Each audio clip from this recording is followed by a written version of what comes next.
এটা ভারতীয় সংস্কৃতি মূল্যবোধের সাথে যায় না। এর সাথে তারাই যুক্ত যারা ভারতীয় সংস্কৃতিটাকে মূল্যবোধ ইতিহাসকে মুছে দিতে চায়। কোনো বিষয় নিয়ে যে কোনো কারোর বক্তব্য থাকতে পারে, কিন্তু সেই বক্তব্য যদি আন্দোলনের রূপ নেওয়ার পরে সেটা যদি দেশের সংহতিকে চ্যালেঞ্জ করে, এটা খুব উদ্বেগের। সিনেমার শিল্পী তিনি একটা পোস্টার ধরেছেন, ওটা কি ওনার রুচির সাথে যায়? এই রুচি যদি তৈরি হয়ে থাকে তাহলে তার দায় বামেদেরও নিতে হবে। শুধু দেশ নয়, এরা পরিবারের পক্ষেও বামেদের এই ভূমিকা বিপজ্জনক। দাদা, আমি প্রথমেই জানতে চাইবো যে এই যে আপনি ছাত্র আন্দোলন থেকে উঠে এসেছেন, বাম ছাত্র আন্দোলনটা করেছিলেন, তো সেখান থেকে দাঁড়িয়ে আজকের যে এই যে ককরোচ জনতা পার্টি যেটা করছে দিল্লিতে, বিহারে, তারপরে হচ্ছে কলকাতায়, এটা কি কোথাও গিয়ে মনে হচ্ছে জেনজি কোথাও গিয়ে আন্দোলনের একটা নতুন পরিভাষা তৈরি করছে? আমি প্রথমত আন্দোলন নিয়ে আমার ব্যক্তিগত কোনো মত প্রকাশ আমি করব না। আমি শুধু মনে করি প্রত্যেকের প্রশ্ন করার অধিকার আছে, আন্দোলন করবার অধিকার আছে। এবং আমার যেটা সব থেকে খারাপ লেগেছে, আপনারা জেনজি বলছেন, সেটা নিশ্চিতভাবে এক ধরনের ন্যারেটিভ তৈরি করে, কিন্তু যে ভাষা আমি ছোট ছোট বাচ্চা ছেলে মেয়েদের মুখে শুনেছি, এটা ভারতীয় সংস্কৃতি মূল্যবোধের সাথে যায় না। এবং আজকে যে আন্দোলনটা আমি দেখেছি, এই আন্দোলনে ভারতীয় সংস্কৃতি মূল্যবোধ, তার ইতিহাসকে আক্রমণ করা, আমার ধারণা এর সাথে তারাই যুক্ত যারা ভারতীয় সংস্কৃতিটাকে মূল্যবোধ ইতিহাসকে মুছে দিতে চায়। মনে রাখতে হবে যে বামেদের যে মতবাদ, তারা আন্তর্জাতিকতাবাদে বিশ্বাস করে এবং এই মতবাদটাকে এমনভাবে পুষ্ট করবার চেষ্টা করা হয়েছে যে দেশের সরকারের বিরোধিতা করা বা দেশের সরকার পরিচালনকারী রাজনৈতিক দলের বিরোধিতা করতে গিয়ে এরা দেশ বিরোধীদের একটা সহজলভ্য জায়গায় নিয়ে যেতে পারছে। এবং এর ফলে সামনে এদের চেহারাটা এক আন্দোলনের, কিন্তু এই আন্দোলনের সাথে যেভাবে যে বক্তব্যগুলো উঠে আসছে, সেটা কিন্তু সরাসরি ভারতীয় সংস্কৃতি মূল্যবোধ ইতিহাসের প্রতি আক্রমণ। আমি অনুরোধ করব, কোনো বিষয় নিয়ে যে কোনো কারোর বক্তব্য থাকতে পারে, কিন্তু সেই বক্তব্য যদি আন্দোলনের রূপ নেওয়ার পরে সেটা যদি দেশের সংহতিকে চ্যালেঞ্জ করে, এটা খুব উদ্বেগের। এবং আমি চাইবো, আমি জানি না, সোশ্যাল মিডিয়ায় আজকাল অনেক কিছু উঠে আসে, তো সেখানে যা দেখছি যে পরিবারগুলোকেও এই ব্যাপারে ভাবা দরকার। আজকে দেখলাম একজন বাম মনস্ক সিনেমার শিল্পী তিনি একটা পোস্টার ধরেছেন, ওটা কি ওনার রুচির সাথে যায়? যায় না। আসলে কাউকে প্রশ্ন করতে গিয়ে আমাকে যদি অশ্লীলতার আশ্রয় নিতে হয়, অশ্লীল ভাষা প্রয়োগ করতে হয়, তাহলে বুঝতে হবে আমি আসলে প্রশ্ন করতে আসিনি।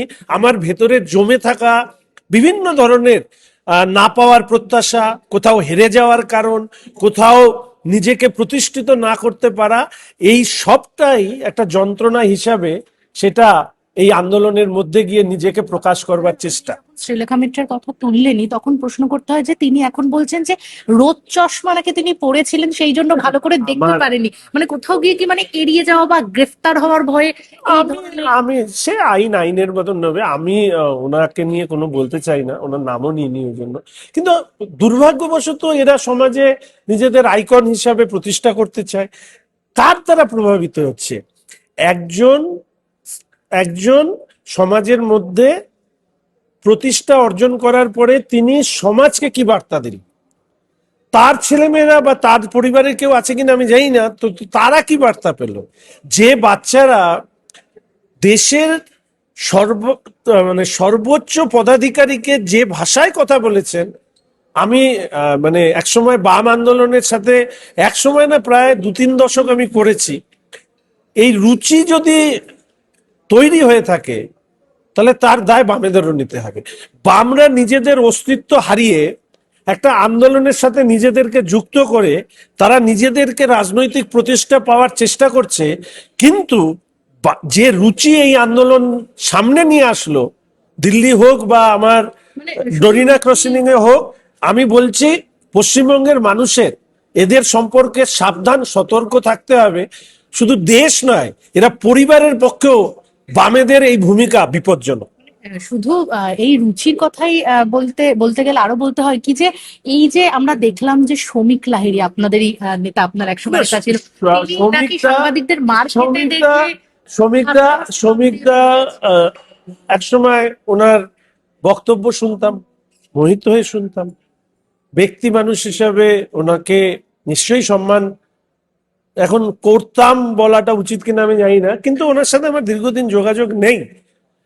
উনি একটা পর্যায়ে উনি পৌঁছে গেছেন, এটা খুব নৈরাশ্যজনক যে একজন সাংবাদিককে হেনস্থা করা হচ্ছে, আর উনি ওই পরিস্থিতিতে সাংবাদিককে তিনি শেল্টার না করে তিনি হাসতে হাসতে বেরিয়ে আসছেন।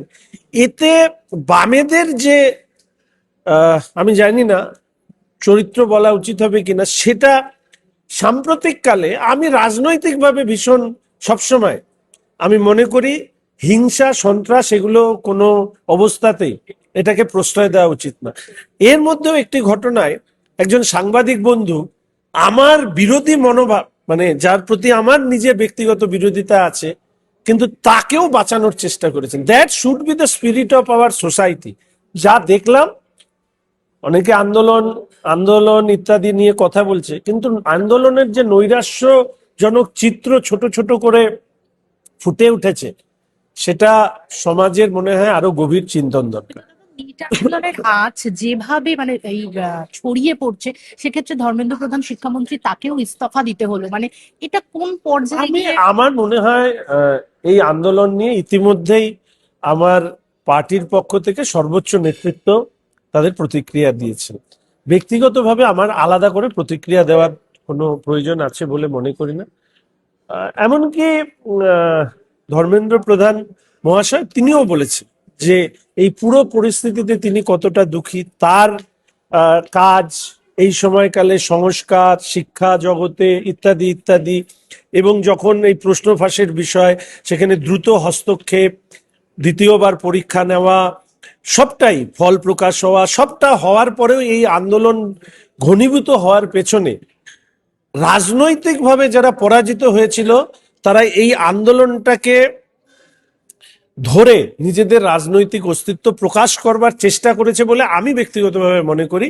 তবে দল যেহেতু এখানে প্রতিক্রিয়া দিয়েছে, আমি নতুন করে আসছি, আমি আর এই বিষয় নিয়ে আর কোনো কথা বলবো না। আমি শুধু এইটুকু বলবো, এই পুরো চরিত্রটা যদি আন্দোলনের দেখা যায়, খণ্ড খণ্ড চিত্রগুলোকে যদি মেলানো যায়, তাহলে কারোর সাথে কারো কোনো সংযোগ ছিল না। তারা একত্রিত হয়েছিল এই আন্দোলনে, আন্দোলনকে একটা পর্যায়ে পৌঁছে দিতে। এর পেছনে দেশের অভ্যন্তরে অস্থিরতা তৈরি করবার চেষ্টা ছিল কি নেই, এটা বুঝতে আমার তো মনে হয় আলাদা করে পড়াশোনার দরকার পড়ে। আরো ভালো ভালো খবর দেখতে সাবস্ক্রাইব করুন বাংলা হান্টের ইউটিউব চ্যানেল। বাংলা হান্টের আরো খবর দেখতে নজর রাখুন।